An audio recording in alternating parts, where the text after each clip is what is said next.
Nobody told you the war was already over. That's the problem. While official briefings were celebrating destroyed naval vessels and degraded missile stockpiles, Iran was quietly doing something far more dangerous. It was rewriting the rules of the conflict entirely. And the mainstream media, caught between Pentagon press releases and the chaos of live footage coming out of the Gulf, either missed it or chose not to say it plainly. So let's say it plainly. What is unfolding between Iran, Israel, and the United States in early 2026 is not the clean, decisive military campaign that was sold to the public. It is something messier, more expensive, and far more consequential than most people are being allowed to understand. This is not about who won a single airstrike or how many missile bases were put out of commission. This is about who is winning the longer, slower, and far more dangerous game.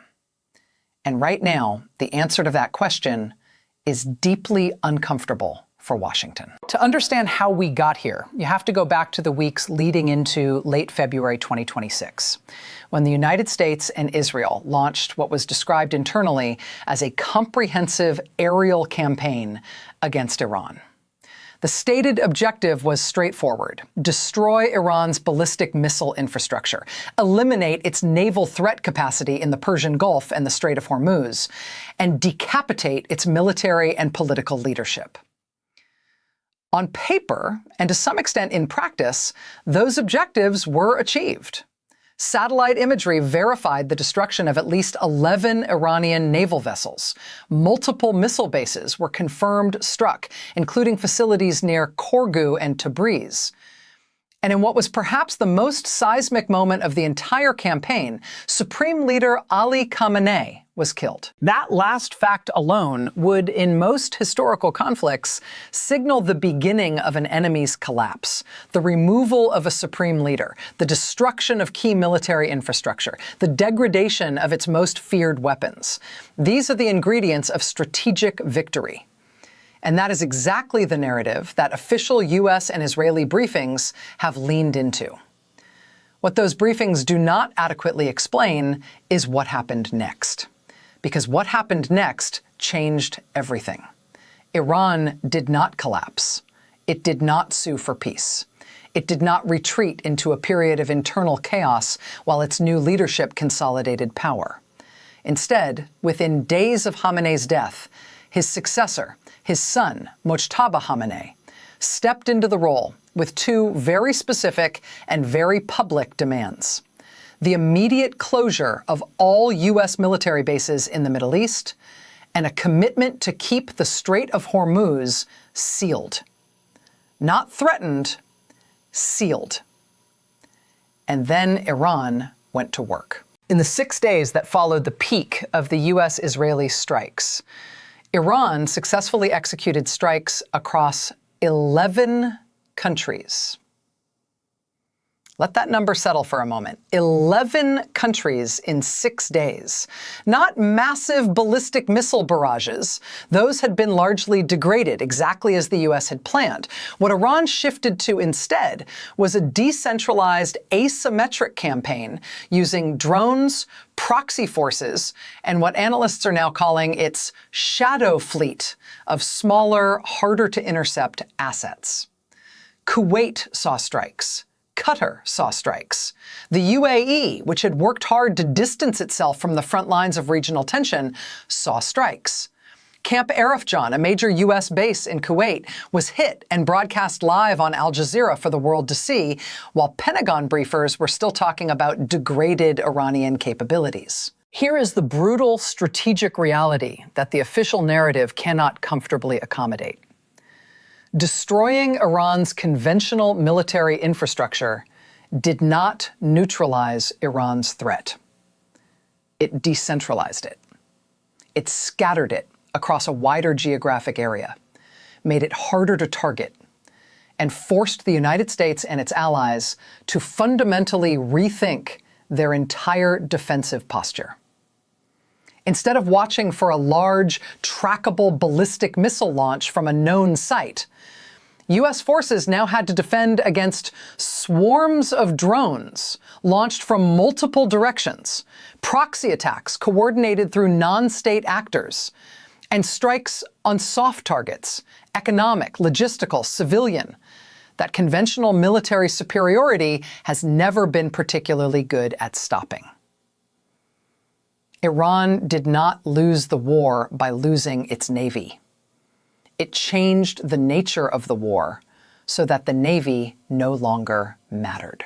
And while that strategic pivot was unfolding, something else happened. Something that in the long arc of this conflict may prove to be more damaging to American credibility than any missile strike Iran could have launched.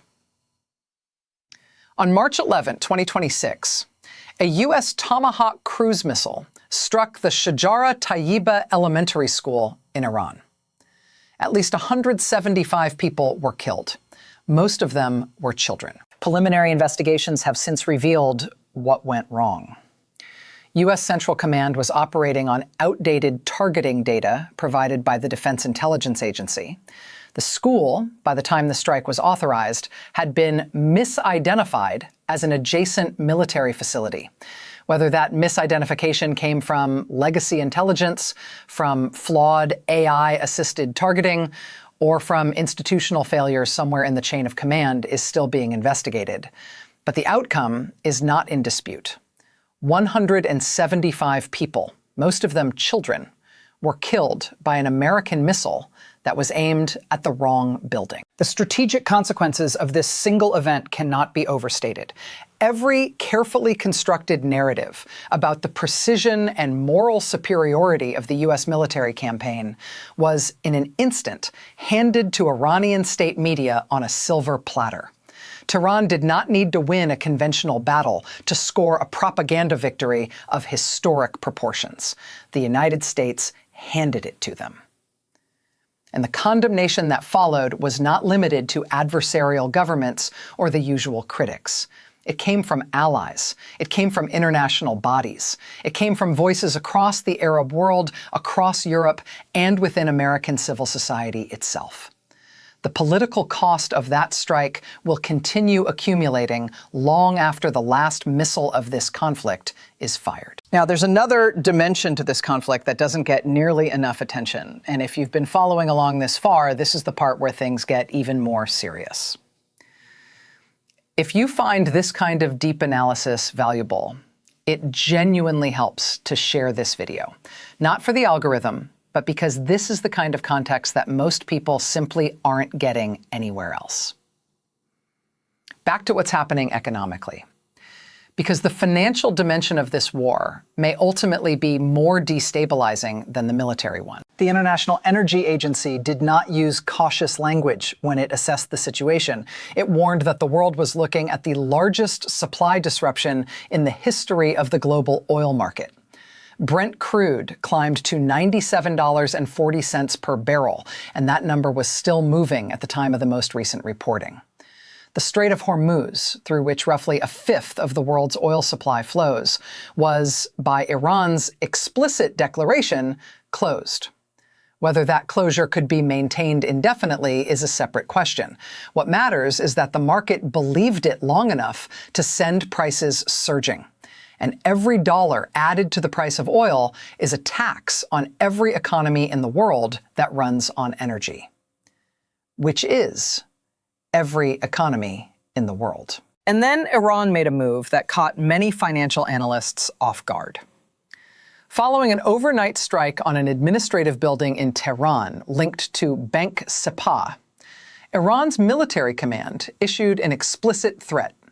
U.S. and Israeli economic and banking interests across the region would now be considered legitimate targets. This is not a vague geopolitical warning. This is a declared intent to bring the conflict into the financial sector.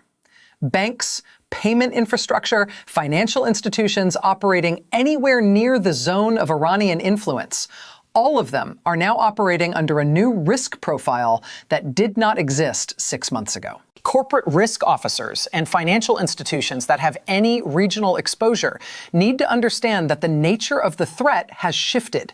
This is no longer purely a military conflict that happens in the background while business continues as usual. Iran has explicitly weaponized economic disruption as a strategic tool, and given the demonstrated ability to strike across 11 countries in 6 days, the geographic scope of that threat is far wider than anyone comfortable in a boardroom in New York or London might want to believe. Against this backdrop, there was Geneva. There were talks. There were Omani mediators. There were diplomatic delegations. There was the Iranian foreign minister, Abbas Araghchi, making carefully worded statements about, quote, guiding principles and the serious tone of the conversations. And there was, in the end, no deal.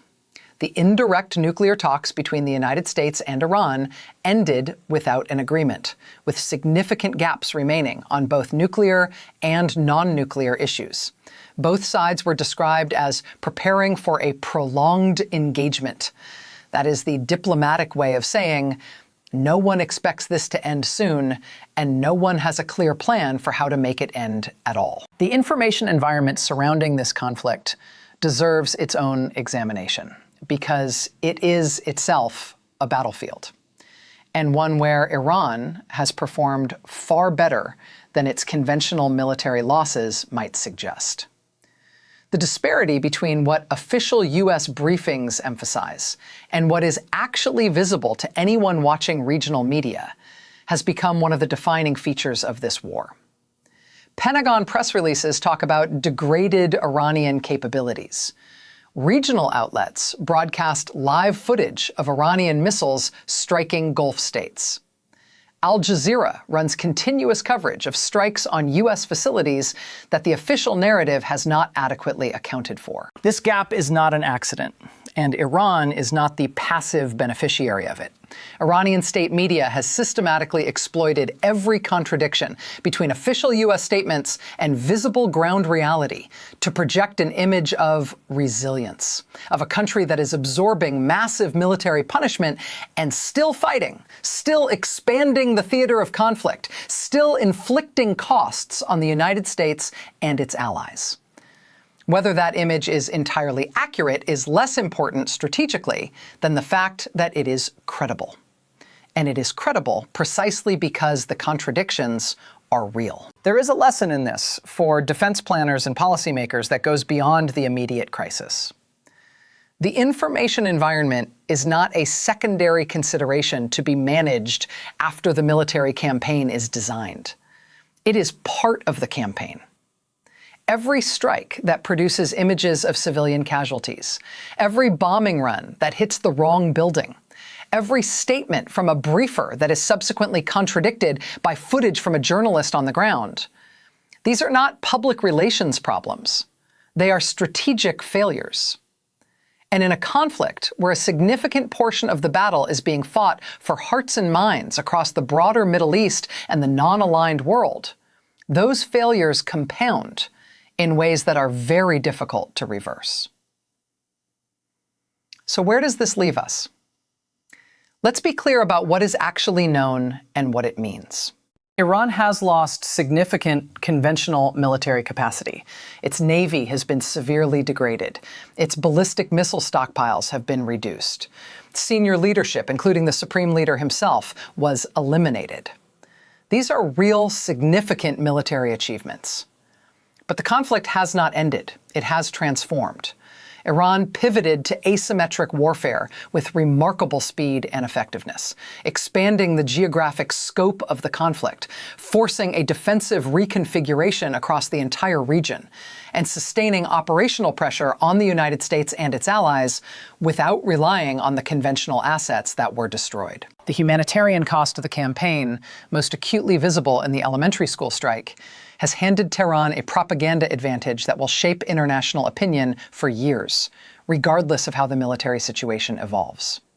The economic consequences are already being felt in oil markets worldwide, and Iran's explicit threats against financial institutions add a layer of risk that the business community is only beginning to price in.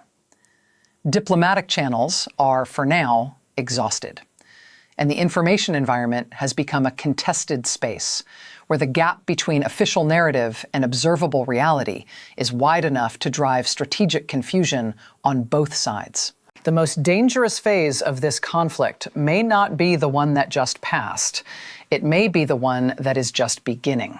The prolonged, asymmetric, economically disruptive, information-saturated phase, where there is no clean military objective to achieve, no decisive battle to be won, and no clear off-ramp for either side. Iran has demonstrated that it can absorb enormous conventional punishment and keep fighting in ways that conventional military power struggles to address. The United States has demonstrated enormous destructive capability and deeply problematic failures in intelligence, targeting, and strategic communication. What neither side has yet demonstrated is a viable path to an outcome that either of them can accept. That is where the world stands right now. And if history is any guide, the moments when both sides are militarily committed, diplomatically deadlocked, and economically bleeding are precisely the moments that produce the most unpredictable escalations. The question worth asking, and the one that almost no official briefing will touch, is not who is winning today. It is who can afford to keep losing tomorrow. Because in the kind of war this has become, endurance and adaptability matter more than the number of naval vessels at the bottom of the Persian Gulf. Pay attention to what happens next, not just in the Gulf, but in the oil markets, in the boardrooms, in the negotiations that will inevitably resume somewhere quieter than Geneva, and in the footage that continues to contradict the official story. The real shape of this conflict is still being written, and the version you've been given so far is not the complete one.